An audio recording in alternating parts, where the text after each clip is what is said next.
The NFL Draft is a time where dreams are made, and the 2023 NFL Draft is coming up, so today I'll be ranking my top 50 prospects for the NFL Draft, and this is my first non-YouTube short, so if you like it, make sure to leave a like and subscribe so I know to make more long videos.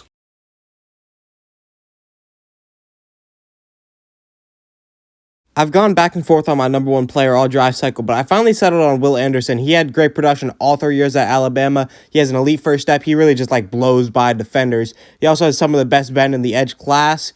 His only flaw in his game is that he lacks power. I mean, this flaw definitely showed in that Tennessee game where he went up against Darnell Wright, who's another prospect in this class, and he has extreme strength, and Will Anderson just could not beat him. Darnell Wright basically told Will Anderson to beat him with power or don't beat him all, and Will Anderson could not do it. This does bring some questions about what he can do against NFL tackles. Personally, I think with all the tools and nutritionists the NFL has, he can get his power profile up, and I don't think it will be a huge flaw in the NFL. I really like Will Anderson, and I think if he gets his power profile up, he has the potential to be one of the best edge defenders in the league.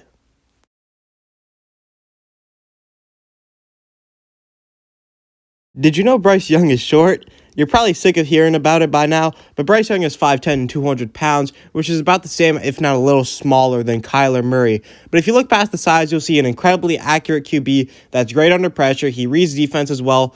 And one thing you notice when you watch his tape is he just has that it factor. He just makes plays. So despite his size, I really think he will be the best QB in this draft.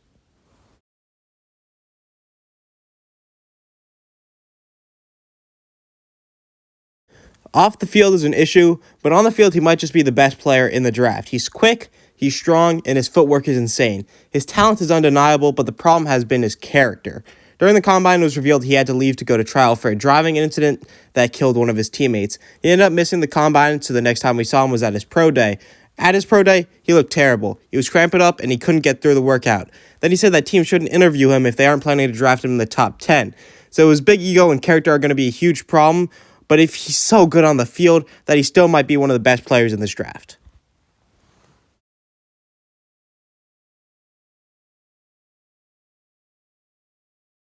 Devon Witherspoon is one of my favorite players in the draft. He has the best anticipation out of any corner of this draft class. It's almost like he knows where the ball is going.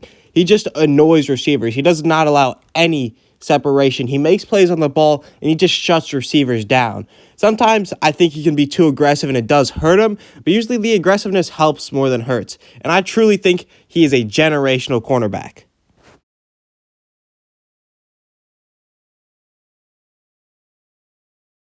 Bijan Robinson is basically great at everything you need to be an elite running back. He was one of the best running backs in college football behind a terrible Texas offensive line. He's an incredible athlete. He has elite vision. He just sees the field so well. His football IQ is through the roof. The only kind of flaw you find in his game is that his speed is just average. Not bad, just average. He runs a 4.46 40. He's probably the best running back prospects in Saquon, and how high he's drafted is just going to be how high teams are comfortable to draft a running back.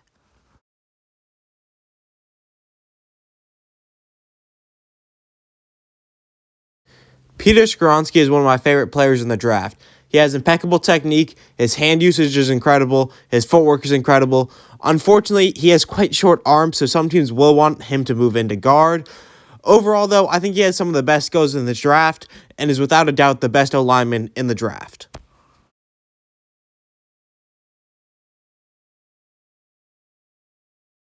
CJ Stroud is the most accurate quarterback in the draft. He reads defenses very well. He has a solid arm. His pocket presence wasn't great. I felt like he kind of needed to run more often because he is a good runner, but he just tends to look for the pass instead of using his legs. And then also, you kind of have to talk about CJ Stroud, his weapons, because in the past 2 years, he had Garrett Wilson, Chris Olave, two 1,000-yard receivers in the NFL, JSN, who will probably be a first-rounder, and Marvin Harrison Jr., who will be a first-rounder next year. But overall, I'm still a huge fan of CJ Stroud, and I think he'll be an excellent QB in the NFL.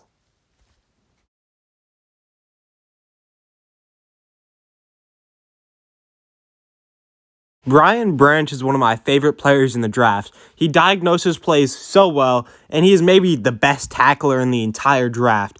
He missed 4 tackles in his entire collegiate career. Some players miss 4 tackles in one game. He's listed at a safety, but like a lot of safeties, he played more slot corner in college. but you kind of have to project some of the skills. But I think he still will be a very good safety, even though he didn't play it that much. And he honestly could play slot corner in the NFL, and I wouldn't be surprised if an NFL team does try to play him there. But without a doubt, he's the best safety in the draft class, and it's not even close.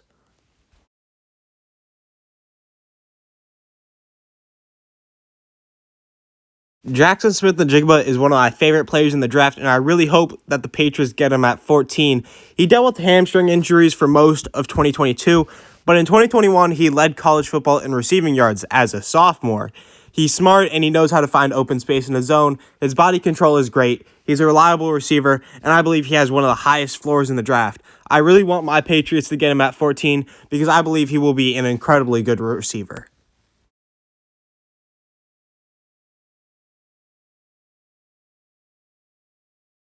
At 8, I have Christian Gonzalez, and this guy is a crazy athlete. He has crazy size. He's 6'1", 200 pounds. He's got long arms, and he runs a 4.38 40. He moves effortlessly. His hips are great. He moves out around the field insanely well. He doesn't have any huge problems in his game, but there are a lot of nitpicks, like sometimes he's too passive, and he loses at the catch point sometimes. But overall, he has great tools and insane upside.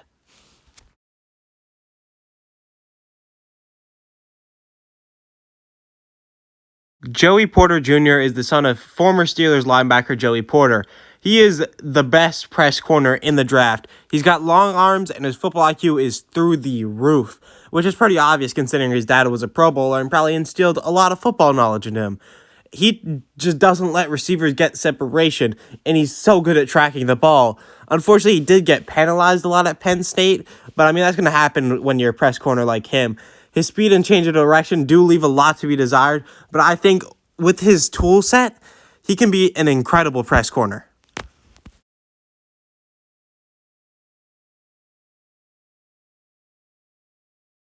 Paris Johnson, in just 1 year at tackle, dominated. He's got a great build. He's an excellent athlete. He's strong. However, his footwork isn't great, and his hand usage is pretty bad. And as I mentioned before, he's only played 1 year at tackle. He played guard before. This lack of experience could be a negative, but honestly, I don't really care that much about it. I mean, he played well while he played at tackle, so I don't think the lack of experience is going to matter that much. And overall, I think he really can be a dominant player.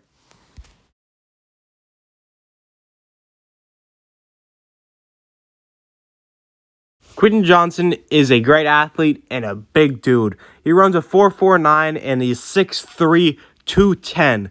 When I watch him play, though, he's just a little disappointing with his traits that he has. You know, he relies too much on that size and athleticism to make plays instead of using his route running to get separation because, honestly, his route running is a little lackluster. I understand it.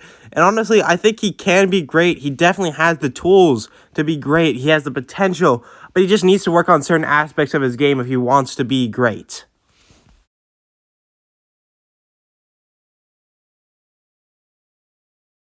Kalijah Cansey is insanely fun to watch. He's been getting a lot of Aaron Donald comparisons, especially since they both went to Pitt. And honestly, I kind of see the comparison. They're both a little small, about 6'1", 280. And Cansey is a crazy athlete. He has a great get off and a great first step. He's got a high football IQ. The problem with Cansey is double teams, because whenever he gets double teamed, it seems like he's completely taken out of the game. Despite the huge problem with double teams, I truly think Cansey can be a great player, and he can be an Aaron Donald type guy.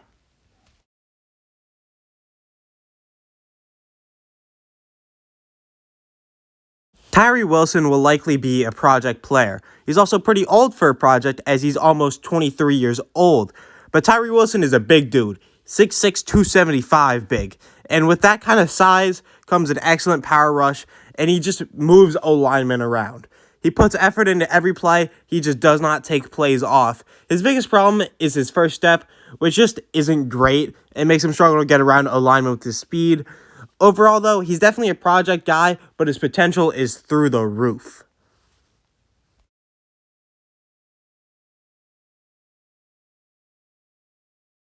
Anthony Richardson is electric. He was just so fun to watch at Florida. He's easily one of the best athletes we've ever seen at the quarterback position. He ran a 4.43 40, has a 40.5-inch vertical, and a 10-foot 9-inch broad jump.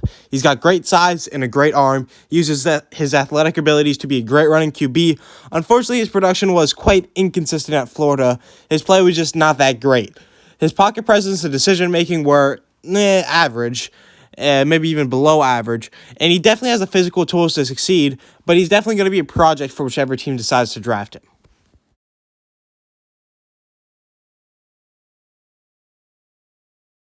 Will Levis has a big arm and is a great athlete. Some stats are infatuated with his physical talents, others aren't. For me, I'm not. I watched him play at Kentucky, and I really just wasn't that impressed. He makes bad decisions, he overthrows receivers, and he has questionable footwork. The physical traits are definitely there, but he needs to be in the right situation if he's going to succeed in the NFL.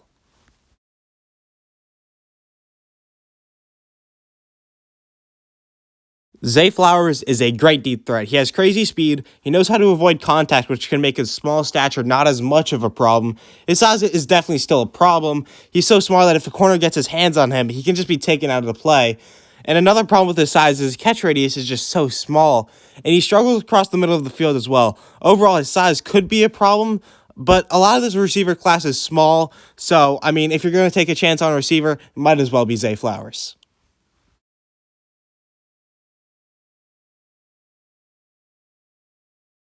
Myles Murphy is a freak athlete. Unfortunately, he didn't test at the NFL Combine due to a hamstring injury, but if you look at the tape, he just oozes athleticism. He brings a solid power rush and a solid finesse rush, and he puts an incredible effort on each play. He had a bit of a disappointing junior year, but there have been reports of him playing through an injury. I think his athleticism and skill will make him an excellent player in the NFL.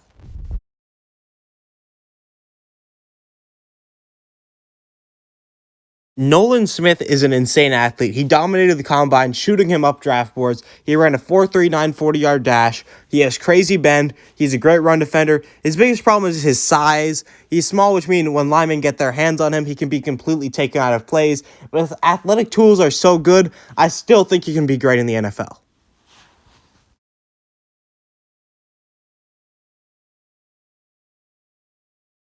Deontay Banks is a great athlete. He has great speed and agility. He runs a 4.35 40 and has a 40-inch vertical along with a 11-foot 4-inch broad jump. He's a great tackler, although he can sometimes lack awareness and he struggles to track the ball at times, but I still believe he is a great prospect even with his flaws.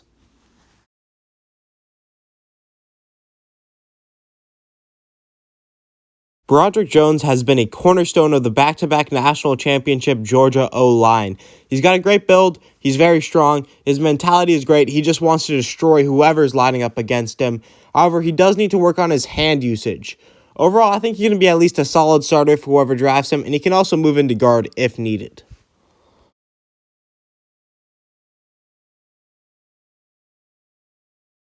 I'm a bit lower on Lucas Van Ness than some other people, but I still think he can be a great player. He's an incredible power rusher, but that's really about all he does. He doesn't have that many moves in his pass rushing bag besides power. He didn't play that much at Iowa, but that's not really his fault. That's more the fault of the Iowa system, who rewards seniority. But you really want to see more snaps from him. Overall, he doesn't have many snaps or many moves in his bag, but he's definitely a great power rusher, and that can make him succeed at the next level.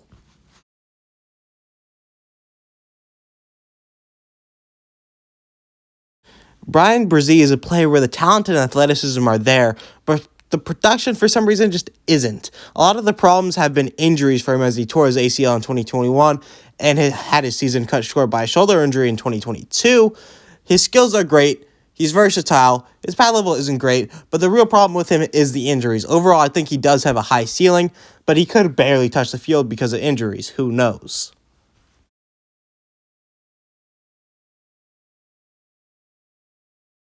Jordan Addison disappointed me at USC. He was great at Pitt, and I had high hopes for him once he transferred to USC, but he was just a bit disappointing. He's a great route runner, but his game really has no physicality. He gets jammed at the line super easily, and if corners get their hands on him, he's just taken out of plays. I think he can be great, but we gotta hope we see that Pitt version instead of the USC version we saw this year.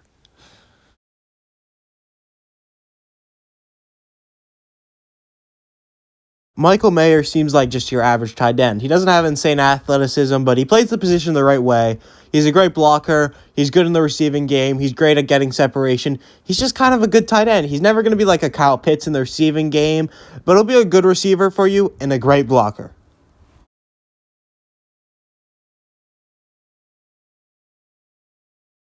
Darnell Wright is a very polarizing player for me. On one hand, he's insanely strong and has lots of experience, and he just shuts down some of the best edge rushers in the nation like Will Anderson and BJ Ojulari.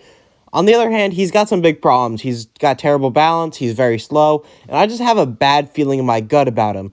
The film isn't bad, but with Darnell Wright, it's really just like my brain versus my gut.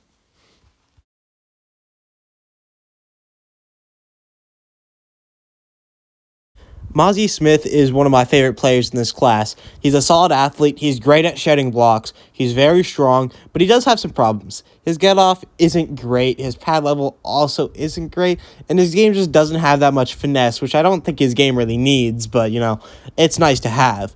But despite his problems, I think he can hold down the interior line quite well, and I think he has great upside for a team that wants to draft him like the Cowboys or maybe the Saints.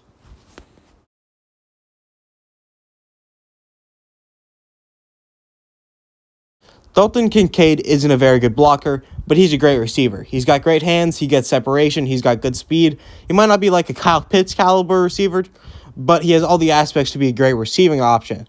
Some people may have him higher than me, but I do value blocking a lot of my tight ends. Overall, I think he can be a great option for any offense that thinks they need more firepower.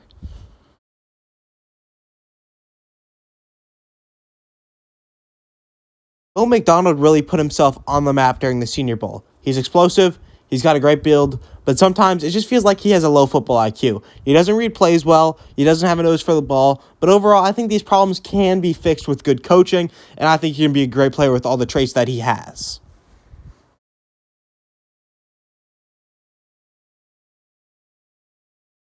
Josh Downs is yet another small receiver in this draft class. He's an incredible route runner, especially in the red zone, where despite his size, he's a great weapon. He's great after the catch, he has great hands, and despite his small catch radius, he catches almost every ball that comes his way.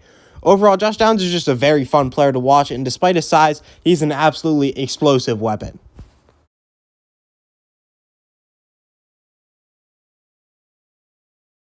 Cam Smith has a very high football IQ. He has great anticipation and he just reads plays like a book. He has a great first step, but if he falls behind a receiver, his catch-up speed isn't great. He's a little thinner than you like at the corner position, but I really think that Cam Smith is one of the smartest players in the draft, and I think that'll help him become a great corner at the next level.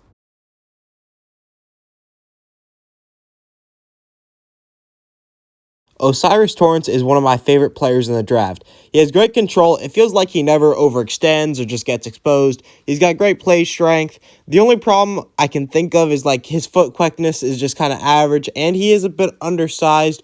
But overall, I think he can be a great guard, and he's one of my favorite players in this draft class.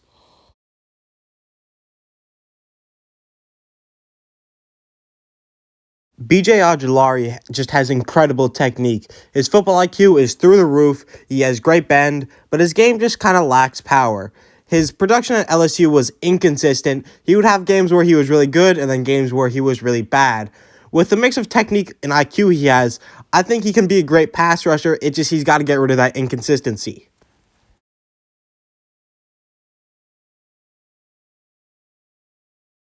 Felix Onaduki Uzama has a big toolbox of pass rush moves to use.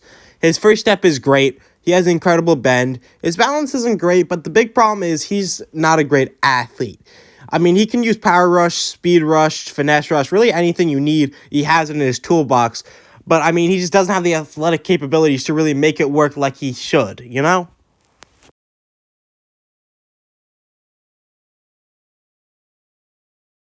Emmanuel Forbes is very skinny, which makes it hard for him to fit into some defensive roles. Like, he's never going to guard like a DK Metcalf. He can't really be that cornerback one if he's going to have to guard a player like that.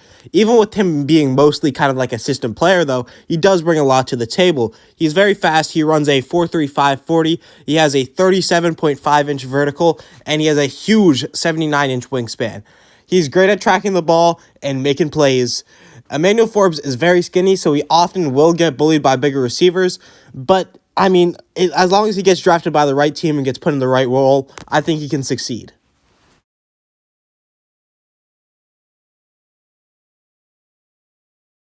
Jalen Hyatt has elite speed.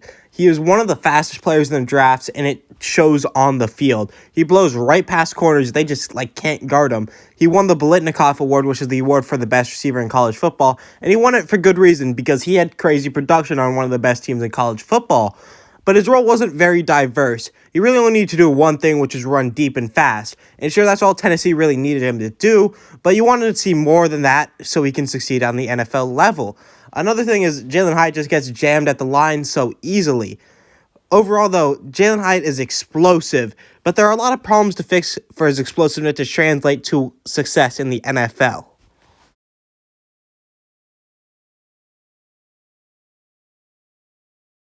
Darnell Washington is huge. He is 6'7", 260 pounds. Despite his huge stature, he isn't quite the blocking tight end you'd expect. I mean, he's an okay blocker, not bad, but just okay, but you'd expect a little more from someone his size. He's also a great receiver, but his route running does need some work. He was a backup at Georgia to Brock Bowers, who will probably be a first-rounder next year, but because of his backup role, we haven't seen the full extent of what he can do, which makes him a bit of a boomer-bust prospect.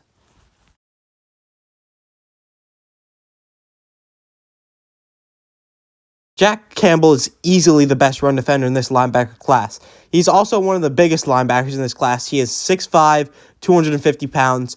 Jack Campbell's problems come in coverage, specifically man coverage. He just has struggles in man coverage. He just struggles to man people up. However, he is great in zone coverage. His struggles in coverage will limit what teams he can go to. Overall, though, despite his woes in man coverage, he's not only the best run defending linebacker, but just the best linebacker in general.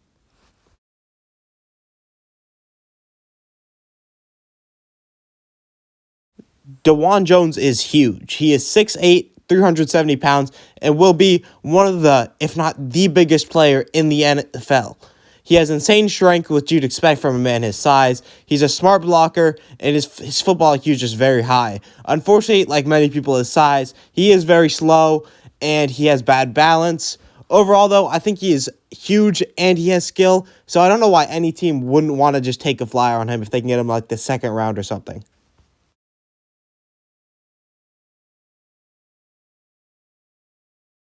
Diane Henley has only been playing linebacker for 3 years. Before that, he played wide receiver, so even at 23 years old, he does have a lot of room to grow.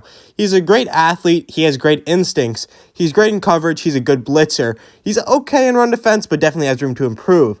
Overall, I think he's going to be a bit of a project, but if he improves on his problems, which I think he can, I think he has the potential to be a top 5 linebacker in the league.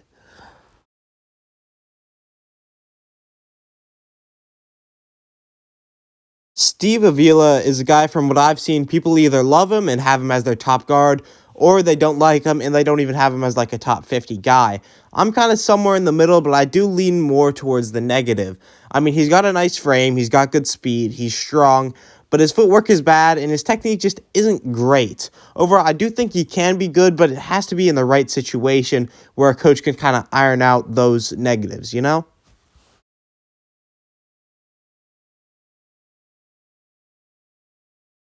Adetomiwa Adebaware is a crazy athlete. He tested insanely well at the combine. He ran a 4.49 40, a 37.5-inch vertical, and a 10-foot 5-inch broad jump. He's a good pass rusher. He can play edge or he can play defensive interior. He's a bit small for defensive interior and not a great run defender for defensive interior, but I do have him listed as a defensive interior player because despite his flaws, I think he does work better there. He has crazy athleticism, but it feels like he doesn't really fit in at edge or defensive interior, so he's going to have to find a role in the NFL.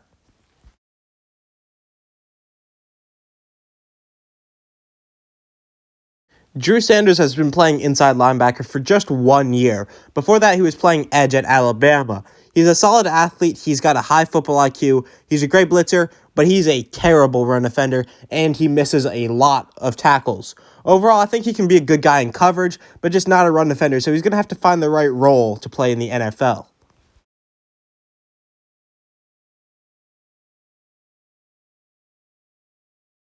Tyreek Stevenson is a great press corner. If the top guys are off the board and you need a press corner, he's your man. He's got solid speed. He's obviously great in press coverage, but he struggles in zone. He's not a great tackler. He needs to work on tracking the ball, but overall, he can be a good backup option if you don't get one of the top guys.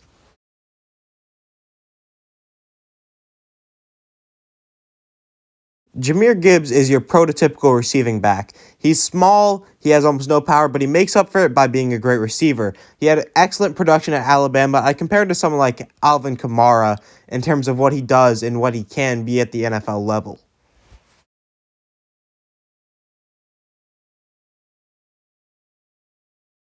John Michael Schmitz is a bad athlete. He's a 24-year-old with a lack of athleticism, but his technique is excellent. He's got great footwork. He's got great hand usage. Overall, he's one of those players that doesn't have the athletic ability, but he's really got everything else.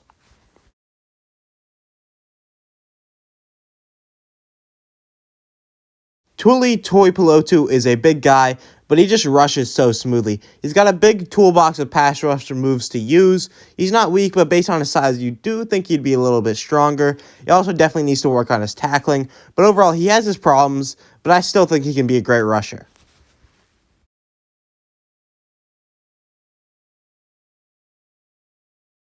Zach Charbonnet is one of my favorite players in the draft. He will run through any defender. He breaks tackles like it's nothing.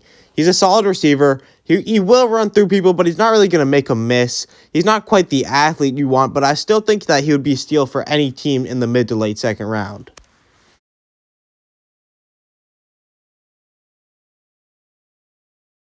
Keely Ringo could be moved to safety. I wouldn't be surprised if a team tries. He's a big guy at 6'2", 207. He's got great speed. He ran a 4.36. Unfortunately, he just doesn't have the agility to mix with that speed, and he's just not quite as good in coverage as you'd like. Overall, I do think he is a great player, but he just needs to find the role that fits his skill set.